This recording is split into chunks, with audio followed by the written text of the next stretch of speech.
City spidey के live में आपका बहुत स्वागत है। देश के प्रधानमंत्री ने कहा कि आपदा को अवसर में बदलना है, लेकिन कुछ लोग ऐसे हैं जो आपदा में अवसर ढूंढ रहे हैं। आप समझे मैं क्या कहना चाह रही हूँ? जहां देश के प्रधानमंत्री कह रहे हैं कि अगर कोई मुसीबत आई है तो उसको हमें एक अपॉर्चुनिटी की तरह इस्तेमाल करना है, लेकिन फिर भी हमारे देश में अभी भी हमारी शिक्षा प्रणाली इस तरह की बन चुकी है कि कई स्कूल जिसमें ऐसे हैं जो आपदा में अवसर कुछ इस तरह तलाश रहे हैं जिसको मौका परस्ती साफ तौर पे कहा जा सकता है। ये बात मैं इसलिए कह रही हूँ क्योंकि हमारे पास कुछ ऐसे स्कूल्स की लिस्ट आई जहां पे उन्होंने कहा कि बच्चों का जो घर में यूनिफॉर्म पहनना ज्यादा जरूरी है। बच्चा अगर घर में बैठकर यूनिफॉर्म पहन के जो है अपनी ऑनलाइन की क्लासेस अटेंड करेगा, ये डिसिप्लिन के नाम पे इम्पोज करना या इम्पोज करना ये कितना वाजिब है, वो भी उस दौर में जब व्यापक महामारी का ये दौर है, यानी कि लॉकडाउन की स्थिति है, वीकेंड कर्फ्यू लग रहे हैं। सरकारें पूरी कोशिश कर रही हैं कि वो जनता को बेहतर से बेहतर जितना क्राइसिस मैनेजमेंट कर सके उतना ज्यादा बेहतर है। अब इस दौर में दिल्ली सरकार ने एक ऑर्डर दिया पिछले साल इसी कवायद में, क्योंकि स्कूल्स ने बच्चों को 3 महीने की जो फीस है इकट्ठे देने के लिए तब भी कहा जब लोगों की नौकरियां जा रही थी। जहां माँ बाप जो हैं कोशिश कर रहे हैं कि अपनी वो नौकरियां जिनकी गई हैं, कुछ कईयों को नौकरियां मिल जाए, बाजार में नौकरियां नहीं है, कई लोग कोशिश कर रहे हैं कि पैसा कमाने का कोई नया जरिया हासिल हो या कुछ ऐसा किया जाए कि बच्चों की स्कूलों की फीस अदा करी जाए। उसी कवायद में दिल्ली सरकार ने जब ये ऑर्डर निकाला कि स्कूल्स जो हैं एक एक महीने की फीस लेंगे, वो बच्चों को, अभिभावकों को फोर्स नहीं कर सकते, हैरास नहीं कर सकते कि 3 महीने की जो है आप फीस इकट्ठी दीजिए, लेकिन उसके बावजूद अब एक नया किस्म का ये जो है मौका निकल आया है, या यूं कहूं कि मौका परस्ती निकल आई है, या इसको क्या कैसे देखा जाए, इसको कैसे समझा जाए। इसी बात पर चर्चा करने के लिए आज सिटी स्पाइडी में एक बहुत खास मेहमान है मेरे साथ, अपराजिता गौतम जी। ये प्रेसिडेंट हैं दिल्ली पेरेंट्स एसोसिएशन की, और ये बहुत समय से यही पेरेंट्स की, अभिभावकों की लड़ाई को लेकर लड़ती रही हैं, उनकी बात आगे दिल्ली सरकार तक पहुंचाती रही हैं। तो इस मुद्दे पर, इस पूरे मुद्दे पर इनका क्या नजरिया है? अपराजिता जी, बहुत बहुत स्वागत है आपका। नमस्कार जी, धन्यवाद। आप क्या सोचती हैं इस पूरे हालातों पे और स्थिति जैसी बनी हुई है उसको लेकर? देखिए, आपने प्रोग्राम की जो शुरुआत की है आपदा में अवसर की, आपने बहुत ही सही बात की है, क्योंकि यहाँ पर अब हर कोई ये अवसर तलाश रहा है कि किस तरीके से पेरेंट्स को ज्यादा से ज्यादा चूसा जा सकता है। और ये बात भी साफ है क्योंकि इस कोविड के दौरान पिछले 1 साल की महामारी में हम सरकारी जो कर्मचारी उनकी बात नहीं कर रहे हैं, क्योंकि उनको तो सैलरी सरकार दे रही है। बट प्रॉब्लम आई है उस बिजनेसमैन पर, प्रॉब्लम आई है उस पे के ऊपर जो प्राइवेट जॉब करता था, प्रॉब्लम उसके ऊपर आई है जो छोटी-छोटी दुकानदार पे एक जैसे होता है ना सेल्समैन की जॉब करता था या उसका अपना खुद का काम था। वहाँ पे प्रॉब्लम ये आई है, हम सब जानते हैं वो सारे बिज़नेस ठप पड़ गए। ठप इन द सेंस कि पिछले 3-4 महीने से जब भी खोले गए तो बिज़नेस को टाइम लगता है इसको पकड़ने में। बट इसमें जो बात रही है, सबसे बड़ी बात ये है, सरकार ने जो ऑर्डर निकाला, सरकार ने जो ऑर्डर निकाला, जितने भी स्कूल हैं वो तरीके से खुलेआम उसका वॉयलेशन कर रहे हैं पिछले 1 साल से। और यहाँ पे जिन सरकारी अधिकारियों पर उस ऑर्डर के ऊपर अगर ये है कि साफ उल्लंघन करने पर कार्रवाई होगी, तो सरकारी अधिकारी आराम से बैठे हुए हैं। वो किसी भी ऑर्डर का अगर कोई भी स्कूल उल्लंघन करता है, हमें तो ऐसा लगता है कि वो गारंटी लेते हैं कि हम स्कूल के खिलाफ एक्शन नहीं लेंगे। उनकी स्कूलों से इतनी अच्छी साँठगांठ है, वो उनको गारंटी देते हैं कि ये बात आप अपने अनुभव से, ये बात आप अपने अनुभव से कह रही हैं? क्योंकि अभी जो मेरे पास ऑर्डर है, जैसा जी, मैं इसलिए आपसे ये जानना चाह रही हूँ कि क्या आपने इस बारे में अभी कोई कोशिश करी, या इस मुद्दे से रिलेटेड क्या अभी कोई एप्लीकेशन गई, या आपके पास कितनी कंप्लेंट्स आई हैं? श्रुति जी, हमने अभी नहीं, हम बहुत महीनों से कर रहे हैं। सबसे पहले तो ये बता देती हूँ, ये जो 17 तारीख का ऑर्डर है, उससे पहले जब लॉकडाउन लगा, क्योंकि वहीं से पेरेंट्स की ये टेंशन शुरू हो गई थी, उससे पहले हमने मास मेलिंग कैंपेन चलाया था। मास मेलिंग कैंपेन का ये नतीजा था, जबकि दूसरे स्टेट्स ने ऑर्डर निकाल दिए थे, दिल्ली ने ऑर्डर नहीं निकाला था। मास मेलिंग कैंपेन का ये असर पड़ा कि दिल्ली सरकार को भी ये ऑर्डर निकालना पड़ा। इनफैक्ट ये जो ऑर्डर है, जिसकी जो खास बातें लिखी गई हैं, ये कहते हुए आपके साथ हमें खुशी हो रही है, ये ऑर्डर कहीं ना कहीं हमने जो डिमांड की थी कि आप 1 महीने की फीस लीजिए, मंथ मतलब आप 3 महीने की क्वार्टर की ना लेके 1 महीने की लीजिए, एएनडी की कोई जरूरत नहीं, जब स्कूल बंद पड़े, जो हमने चीजें कही थी, तो ये ऑर्डर तो निकल गया, हम बहुत खुश भी हुए, बट हमारी खुशी 24 घंटे बाद बदल गई। आपके पास मैंने 2 ऑर्डर शेयर किए थे, 17 और 18 तारीख का। प्रश्न यहाँ पर पेरेंट्स को नहीं पता, ये डीप डेप्थ की बातें जो हम आपके साथ कर रहे हैं, पेरेंट्स को किसी को नहीं पता क्या है ऑर्डर क्या नहीं है। 17 तारीख के ऑर्डर प्लीज हमारे दर्शकों को जरूर बताइए इस बारे में कि 17 तारीख और 18 तारीख के जो ऑर्डर हैं उनके बारे में बताइए, और ये जो दोनों ऑर्डर्स में फर्क है ये भी, इसके बारे में भी प्लीज हमारे दर्शकों को बताइए। देखिए 17 तारीख और 18 तारीख के ऑर्डर में ना, पहला पैराग्राफ और लास्ट वाला पैराग्राफ 2 में फर्क है, क्योंकि जब 17 तारीख का ऑर्डर आया तो सरकार की एक खासियत है, जब ऑर्डर निकालती है पेरेंट्स के पास नहीं देती है, वो अपने जितने भी जाने पहचाने अपने जो जो स्कूल है उनके पास चला जाता है। बट टचवुड है, हमारे रिसोर्सेज है, हमें 17 तारीख को ऑर्डर मिल गया। जब 17 तारीख को ऑर्डर मिला, कुछ पॉइंट्स थे जो हमने मीडिया के साथ शेयर किए। आप यकीन मानिए 24 घंटे से कम में भी उन्होंने तुरंत 18 तारीख को एक ऑर्डर निकाल दिया, और 17 तारीख के ऑर्डर को उसमें साफ साफ पहली लाइन लिखे है कि 18 तारीख का ऑर्डर 17 तारीख के ऑर्डर को सुपरसीड कर रहा है। मतलब सिंपल लैंग्वेज में 17 तारीख का ऑर्डर नल एंड वॉइड हो गया आपका। बट अब आपको इसमें पहले तो मैं बताती हूँ फर्क क्या है।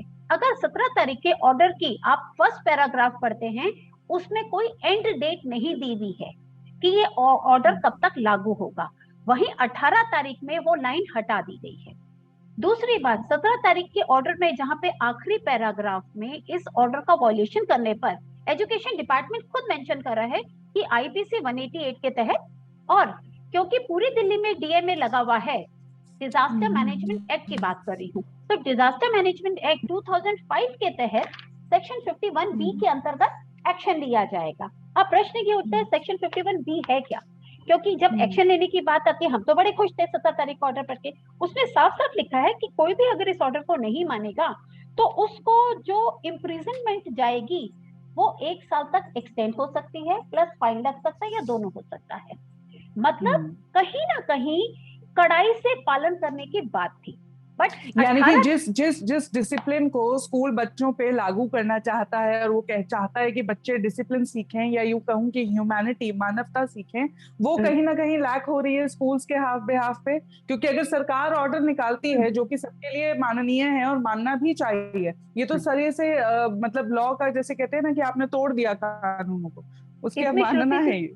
जी, इसमें मैं ये नहीं कहूंगी कि कहीं ना कहीं स्कूल वॉयलेट कर रहा है, मैं कहूंगी 100% वॉयलेट कर रहा है।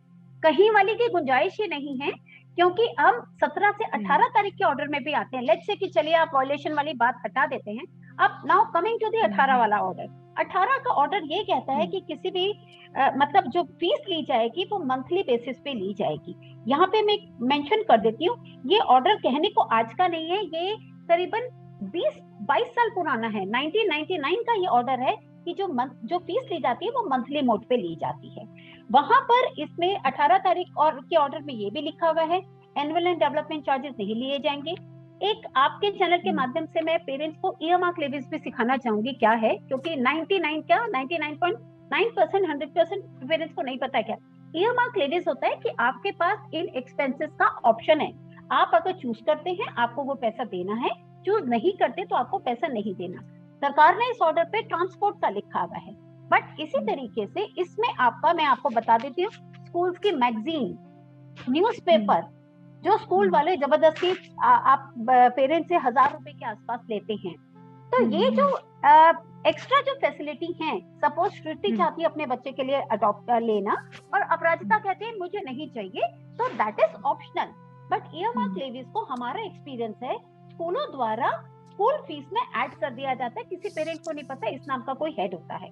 अब रही वॉयलेशन की बात, इसमें एक चीज और साथ साथ थी, किसी भी क्लास में किसी भी बच्चे को ऑनलाइन क्लास से हर हालत में नहीं निकाला जाएगा। अगर इन चारों पॉइंट्स को मैं लूं, इन चारों पॉइंट्स को लेते हुए, point number 1, tuition fees monthly base पे लिए जाए। आप यकीन मानिए बहुत सारे स्कूलों ने शुरुआत में इसको वॉयलेट करने की कोशिश की, पर जब हमने पेरेंट्स को स्ट्रिक्टली बोल दिया आप मंथली मोड पे पे करें, आपको नहीं पता कल को आपके पास फाइनेंशियल पोजीशन क्या होगी। तो जब पेरेंट्स स्ट्रिक्ट हुए, मैं इस बात में जोर देना चाहूंगी, यहाँ पेरेंट्स यूनिटी बहुत मैटर करती है।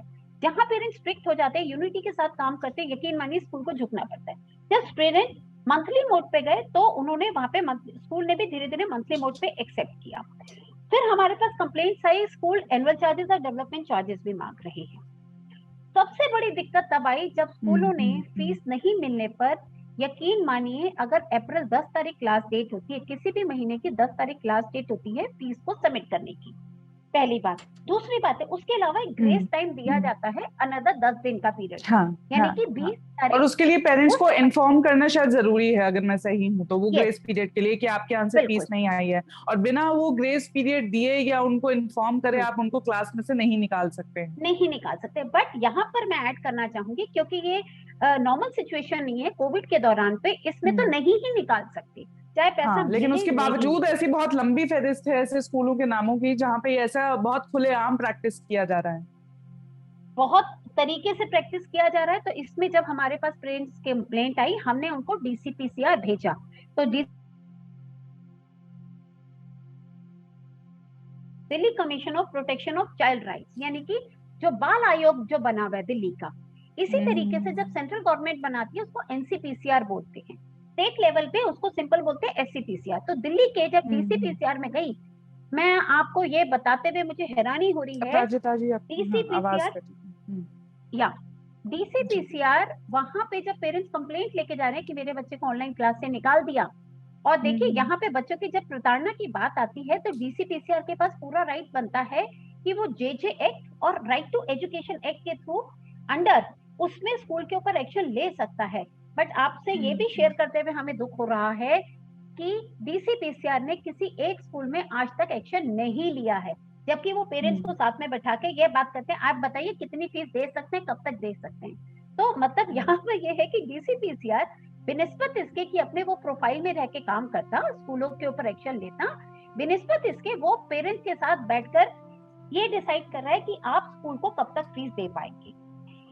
अब इसमें तो हमने आपके क्या मुताबिक काम अब किया? ऐसे ऐसे हालातों में क्या विकल्प है अभिभावकों के पास कि अब वो क्या करें? अगर डीसीपीसीआर एक्शन नहीं ले रहा है तो अब उसके बाद हमारे पास क्या एक विकल्प रह जाता है कि हम क्या करें कि मतलब हम अपनी बात जो है पहुंचा सकें और उसको मनवा सकें? मैं इसमें 2-3 चीजें और श्रुति जी आपके साथ ऐड कर दूं। आपने हाँ, ये भी बिल्कुल, पहले प्रश्न में पूछा था कि आपने क्या किया। हमने सितंबर को स्कूलों की लिस्ट बनाकर हमने कोशिश किया, हम सैंपल हम लिस्ट दें, हम बहुत लंबी लिस्ट नहीं बना सकते थे, क्योंकि जब हमारे पास सैकड़ों की संख्या में जब मेल्स आ रही हैं, अपनी कंप्लेंट्स आ रही हैं, तो मैं ये मानती हूँ मुख्यमंत्री जी के पास उसका नंबर 100 गुना 1000 गुना होगा। ठीक है, तो जब ये मेल्स वहां जा रही है, हमने क्या किया, सितंबर में एक लिस्ट बनाई, 76 स्कूलों की लिस्ट बनाई, और उसमें पूरा लॉ पॉइंट ऑफ व्यू से उनको बताते हुए हमने माननीय मुख्यमंत्री जी के पास, डीसीपीसीआर के पास, सभी माननीय लोगों के पास भेजा, जो टॉप मोस्ट अथॉरिटीज हैं। बट आज तक, जब आज भी हम आपके साथ ये शो कर रहे हैं, आज तक भी एक भी स्कूल पे एक्शन नहीं हुआ है। तो जब आप ये देखिए, पेरेंट्स के साथ ये परेशानी ये होती है कि वो अपनी गुहार लेके जाए किसके पास? एजुकेशन डिपार्टमेंट के पास जाता है, एजुकेशन डिपार्टमेंट हाथ पे हाथ धरे बैठे, ठीक है हम एक्शन लेंगे, या सुनते नहीं है पेरेंट्स को, क्योंकि नॉलेज नहीं है पेरेंट्स को, है ना, दरवाजे से ही, मैं सही बताऊं तो दरवाजे से ही भगा देते हैं, उनको लगता है इनको पता नहीं पड़ेगा ये। अब बात करते हैं माननीय मुख्यमंत्री और शिक्षा मंत्री की। इस बीच हमने कई बार उनसे मीटिंग करने की, उनसे पर्सनली मीटिंग करके उनको रिप्रेजेंटेशन देने की कोशिश की है, बट यकीन मानिए रिसेंटली भी हमने जब कोशिश की है, कोई भी मीटिंग के लिए तैयार नहीं है। दुख इस बात का होता है, ये नेता जो लोग होते हैं, जब आप किसी इलेक्शन के लिए प्रोपोगंडा या इलेक्शन के लिए प्रमोशंस के लिए आप लोग जा सकते हैं, या अपने पार्टी वर्कर से आप हजारों की संख्या में मिल सकते हैं, तो मात्र 10 पेरेंट्स से क्यों नहीं मिल सकते हैं, जो आपको कंपाइल्ड शीट दे रहे हैं कि सर आप प्लीज एक्शन लीजिए। अब बात आती है डिपार्टमेंट द्वारा वॉयलेशन करने की। मैं आपके चैनल के माध्यम से इस बारे में भी जोर देना चाहूंगी। देखिए, अभी पूरे देश में डीएमए लगा हुआ है, डिजास्टर मैनेजमेंट एक्ट। तो जब आप और मैं मास्क पहन के अगर पब्लिक प्लेस में जाते हैं, बिना मास्क के जाते हैं, तो हमारे ऊपर 2000 रुपए का फाइन होता है। मैं आप सभी को बता देती हूँ, यही डीएमए एक्ट वहीं पर ये साफ साफ कहता है, जैसे हमारा 17 तारीख के ऑर्डर पे था, अगर कोई इसको वॉलेट करेगा उसके ऊपर डीएमए के तहत कार्रवाई होगी। जहां स्कूलों के ऊपर 51B के तहत कार्रवाई होती है, इसमें ऐड मैं करना चाहूंगी, वहीं पर सरकारी अधिकारियों पे भी कार्रवाई होती है कि वो इसका इम्प्लीमेंटेशन नहीं कर पा रहे हैं। तो यहाँ इस बात को कहने से मेरा मतलब है, ना किसी स्कूल पे कार्रवाई हुई, ना किसी सरकारी अधिकारी पे कार्रवाई हुई, क्योंकि जबकि वो पूरी सैलरी ले रहा है बैठे हुए, अपनी जॉब को नहीं कर रहा, जो डीएमए साफ साफ कहता है आपको इसका इम्प्लीमेंटेशन करवाना है, और वहीं ये वही विभाग के लोग हैं जो सिविल डिफेंस वाले बनकर आज की डेट में दिल्ली की सड़कों में घूम रहे हैं और मास्क नहीं पहनने पर 2000 रुपए का चालान कर रहे हैं।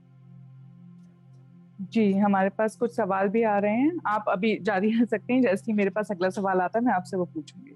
ठीक है, मैं इसमें ऐड कर देती हूँ, क्योंकि जैसे अभी नया क्योंकि सत्र शुरू हो गया है, बट सॉरी पहले नए सत्र का शुरू करने से पहले एक ऐड और करना चाहूंगी।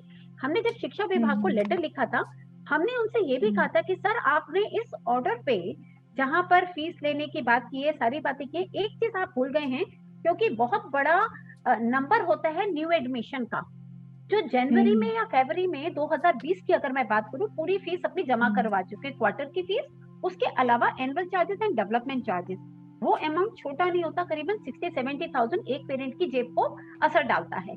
अब जब लास्ट ईयर जब अप्रैल का ये ऑर्डर आया, तो पेरेंट्स का ये भी कहना था क्या हमारा एनुअल चार्जेस और डेवलपमेंट चार्जेस एडजस्ट नहीं होना चाहिए? श्रुति जी, टेक्निकली वो एडजस्ट होना चाहिए था, बट यहाँ पर शिक्षा विभाग ने टोटली इसको इग्नोर करते हुए कोई ऑर्डर नहीं निकाला इन बेचारे पेरेंट्स के लिए जिन्होंने 40 से 50,000 रुपया स्कूल को एडवांस में दे रखा था। अब हो क्या रहा है, जब पेरेंट ये सोचते हैं कि 40 से 50,000 रुपया एडवांस में है, स्कूल को एडजस्ट करना चाहिए, तो हम उनको समझाते हैं आप लेटर डालिए एडजस्ट करने के लिए, बट कुछ नहीं होता। स्कूल को अपना पैसा चाहिए, दो टू, जैसे आपने यूनिफॉर्म की भी बात की, स्कूल को अल्टीमेटली पूरा पैसा चाहिए। स्कूल ये कहता है कि हमारे पास ऐसा कोई ऑर्डर नहीं आया कि हम न्यू एडमिशन वाले बच्चों के उनके पेरेंट्स को पैसा हम लोग रिफंड करें। तो इसका मतलब ये समझा जा सकता है, इसको इस तरह से देखा जा सकता है कि अगर कोई स्कूल ऐसे हैं भी जिन्होंने ये ऑर्डर माना हो और उसमें एनुअल चार्जेस या एडमिशन फीस या कोई भी ऐसे हिडन चार्जेस ना लगाए हों, तो उन्होंने फिलहाल जो है ये नया एक तरीका ये निकाला है डिसिप्लिन के नाम पे कि बच्चे जो हैं घर में बैठकर जो क्लासेस अटेंड करें तो वो यूनिफॉर्म में यानी अपनी स्कूल की वर्दी में करें, जबकि उसका काम ये होता है कि अगर आप किसी एक स्कूल के हैं तो बच्चों को आइडेंटिफाई करने के लिए कि हमारे स्कूल के बच्चे हैं, एक वो तरीका होता है। बिल्कुल, देखिए बात ठीक है, डिसिप्लिन लाने के लिए या अगर इक्वालिटी लाने के लिए, सपोज एक बच्चा अच्छी फैमिली से है, गरीब फैमिली से है, कपड़ों का आपस में ये नहीं हो, कंपटीशन नहीं हो कि उसने ब्रांडेड पहने हुए मैंने, ये बात ठीक है, पर जब हम घर में बैठ के पढ़ रहे हैं तो हमारा भी ये मानना है यूनिफॉर्म का जबरदस्ती उसको फोर्सफुली उसको करवाना, यहाँ पर साफ साफ है कि क्योंकि यूनिफॉर्म वेंडर्स हैं, जब मुहिम चलती है तो हमें भी पता है, हमारे पास भी यूनिफॉर्म वेंडर्स के फोन आते हैं, मैडम आप लोग हमारे लिए क्या सोच रहे हो, कि भाई इतना बड़ा लॉकडाउन लगा हुआ है, हम आपके लिए क्यों सोचेंगे, आप कुछ और काम कर लीजिए। मुझे लगता है कि इसमें सरकार को ज्यादा सोचने की जरूरत है, क्योंकि ऐसे बहुत से लोग हैं जिनकी रेस्टोरेंट्स बंद हो गए, इनके बिजनेसेस बंद हो गए, जिनकी जॉब्स चली गई, तो यही इसी बात को सरकार के कुछ जो नेता हैं वो कह भी रहे हैं कि आप आपदा को जो है अवसर में तब्दील करें, आप अपने लिए कोई और काम तलाशें, क्योंकि वैसे भी अगर देखा जाए पूरे तौर पे होलिस्टिकली अगर इस पूरे मुद्दे को देखा जाए तो बिजनेस, कोई भी बिजनेस जब होता है तो वो इवॉल्व करता है समय के साथ साथ। जैसे टेलीफोन लाइंस जो लैंडलाइंस होती थी वो पहले होती थी लेकिन आज की डेट में नहीं है, अब मोबाइल फोन्स हैं, तो हर जो बिजनेस को है इवॉल्व करने के लिए टाइम चाहिए होता है। तो आपको लगता है कि क्या ये समय है उनके बिजनेस को इवॉल्व करने का? इसी के साथ साथ मेरे पास केतन ने एक सवाल पूछा है कि आपको लगता है इस online education the new normal, कि अब ये जो है ऐसे ही चलने वाला है? क्योंकि जहां हमें पहले लग रहा था कि अब जो है कोरोना वायरस जो है थोड़ा ठंडा हो रहा है और अब चीजें हो सकता है कि बिल्कुल सही हो जाएंगी, लेकिन वहीं पे कोरोना के जो केसेस हैं उसमें एक बहुत बड़ा जो है बढ़ोतरी हुई है और सरकार ने कहीं किसी स्टेट में, महाराष्ट्र में भी जैसे लॉकडाउन लगा है और दिल्ली के मुख्यमंत्री ने भी कहा है कि जो वीकेंड पर कर्फ्यू लगेगा, तो इस तरह के मेजर सरकार ले रही है। आपको अभी लगता है कि मतलब ऑनलाइन एजुकेशन को जो है परमानेंट कर देना चाहिए या फिर इसे सिर्फ एक विकल्प के तौर पे यूज करना चाहिए? देखिए पहले तो मैं बता देती हूँ, जो सरकारों ने अपनी तरफ से ये जो अननेसेसरी प्रिडिक्शंस किए थे कि जी कोरोना खत्म हो गया, अब जा रहा है, अब सब आ जाओ, हम रैलियां करते हैं, ये टोटली गलत था। क्योंकि एक होता है खुद आग में घुसकर जलकर सीखना, एक होता है दूसरा कोई अगर हो रहा है, परेशान हो रहा है, उसको देखकर स्टडी करके करना। तो जब ऑलरेडी जब सेकेंड वेव दूसरे कंट्रीज में आ चुकी थी, ऐसे ही हुआ है इंडिया में भी। इंडिया में जो फर्स्ट वेव आई है दूसरी कंट्रीज में आ चुकी थी, हमारे पास देर में आई है। इसी तरीके से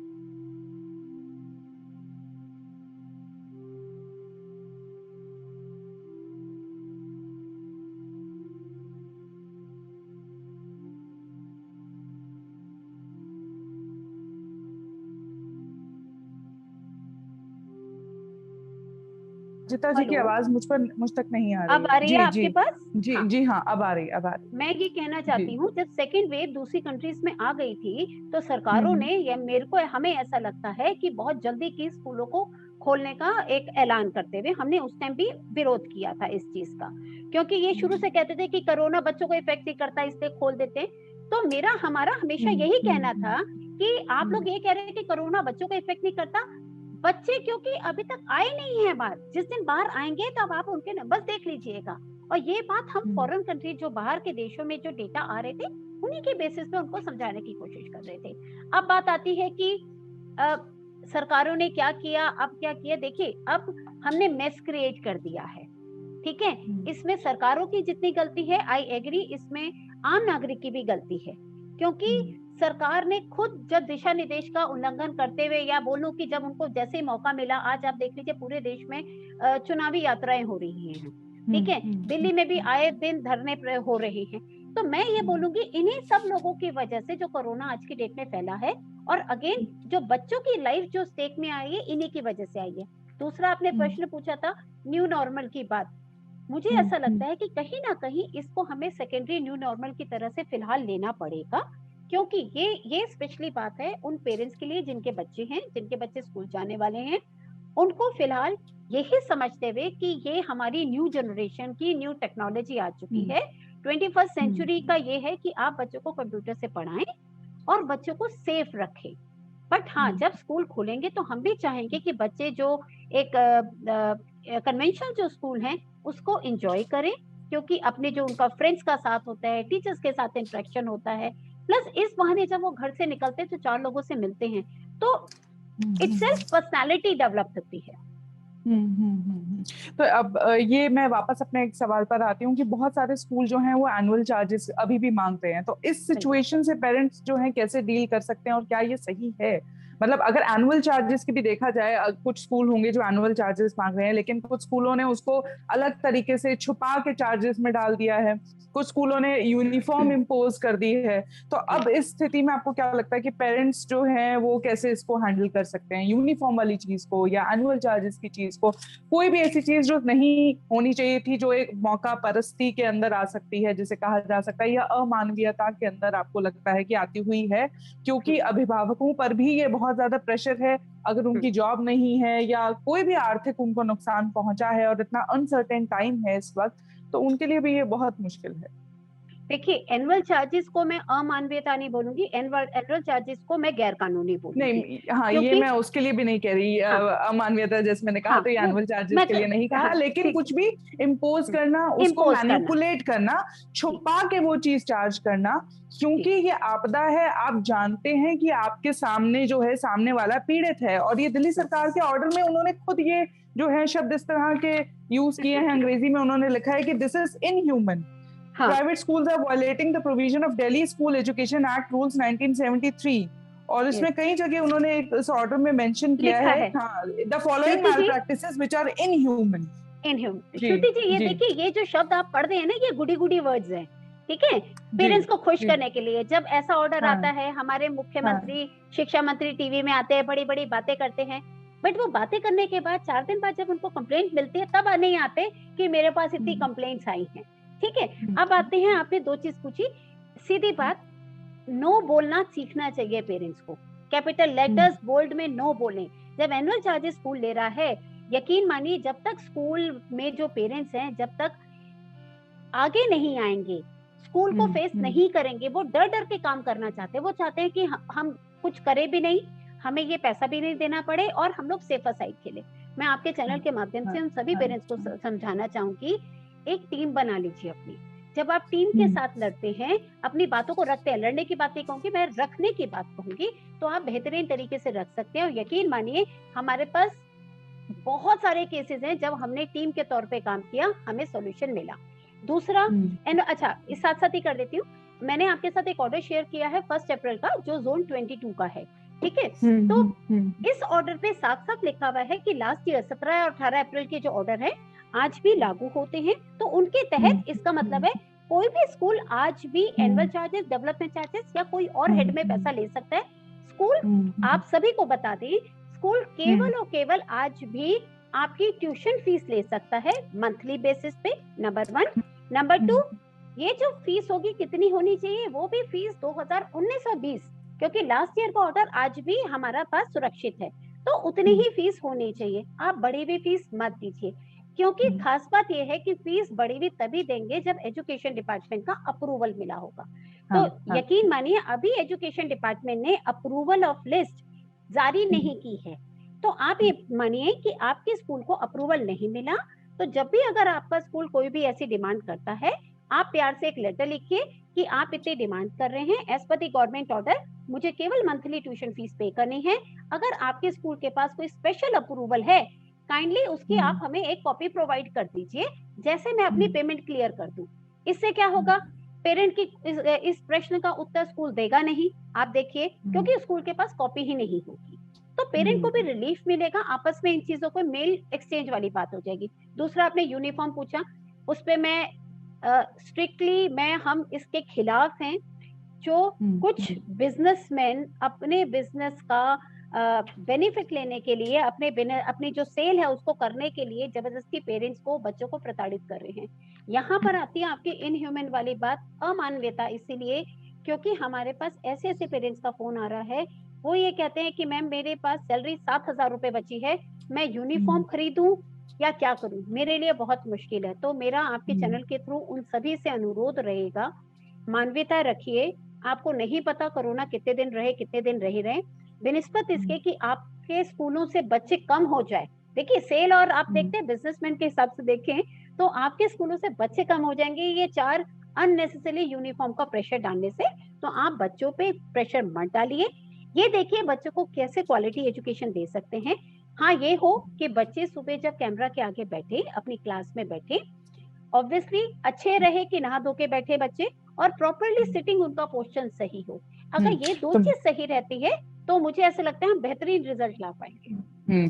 आपने ये सवाल एक बार मेरे पास सुगम के थ्रू आया था कि mandating wearing of uniform is a matter of inculcating a sense of discipline, जिस बारे में हम अभी बात भी कर चुके हैं। How important is this practice when it comes to online classes? तो मुझे लगता है इस जो क्वेश्चन का जवाब है वो आप अपने दे चुकी हैं कि ये जो प्रैक्टिस है ये बिजनेस से रिलेटेड ज्यादा है और अनएथिकल है और डिसिप्लिन से कम इसका कोई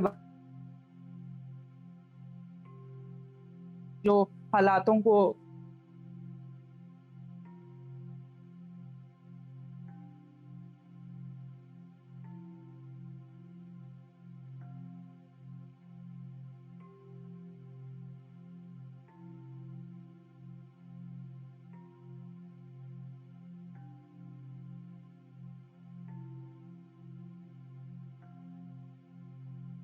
हेलो, कनेक्शन पेरेंट के पास विकल्प होना चाहिए। जी सॉरी श्रुति जी, आप रिपीट कीजिए क्योंकि कनेक्शन चला गया था।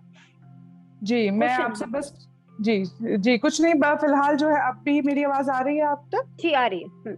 जी बस चर्चा को समाप्त करते करते चलते चलते जो है मुझे लगता है कि आपने इस पे बहुत सारा जो है अच्छी इन्फॉर्मेशन हमारे व्यूअर्स को दी, उनको बताया दिल्ली गवर्नमेंट के ऑर्डर के बारे में, स्कूल्स की मनमानी के बारे में। लेकिन मैं फिर भी इस बात को लेकर बहुत होपफुल हूँ, क्योंकि ये डर था अभी तक अभिभावकों में कि यूनिफॉर्म क्या सबने ले ली। लोग अक्सर ऐसा करते हैं कि देखा देखी भी लेते हैं, कभी प्रेशर में ले लेते हैं। कुछ कंप्लेंट्स आपके पास आई, कुछ हमने भी जो है असिस्टेंट डायरेक्टरेट ऑफ एजुकेशन से जो है कांटेक्ट करने की कोशिश करी थी, लेकिन समय हमें भी नहीं मिल पाया।